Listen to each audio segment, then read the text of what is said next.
Let's start with a typical planet, like Earth. Anything that orbits a planet is called a satellite. And satellites can either be natural or artificial. Natural satellites, like our moon, are ones that aren't man-made. Whereas artificial satellites are those that are man-made.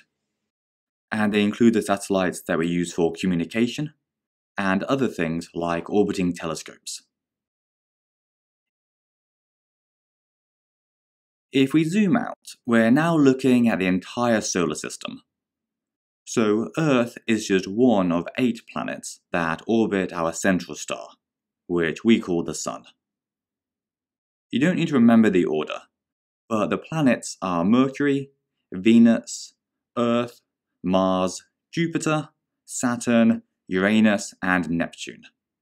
And all of them orbit the Sun in a slightly elliptical orbit, which means that the path they take isn't a perfect circle. It's as though it's been slightly squashed.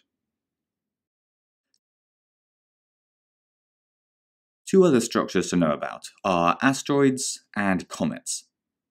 They're both pretty similar, but asteroids are mostly made of rock and metal, and are found mainly in the asteroid belt, which is between Mars and Jupiter. Whereas comets are made mostly of ice and dust. And although they do orbit the Sun, they have much more elliptical orbits, and often travel to the very outskirts of the solar system. If we zoom out again, we get to the level of a galaxy, which in our case would be the Milky Way galaxy. Galaxies are massive collections of billions of stars, most of which have their own solar systems. For example, our solar system is just a super tiny speck, about halfway along one of the Milky Way's spiral arms. The force holding all the stars together is gravity, and they all spin around the middle in the same way that planets orbit the Sun.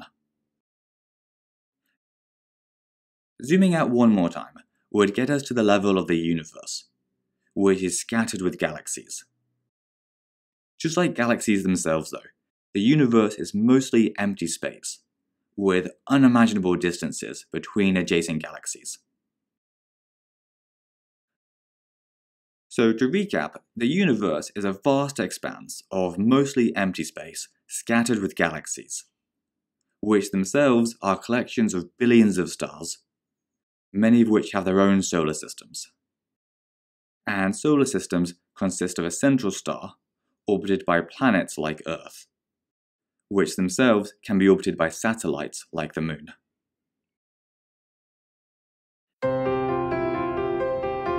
Anyways, that's everything for this video, so hope that all made sense and was helpful, and we'll see you again soon.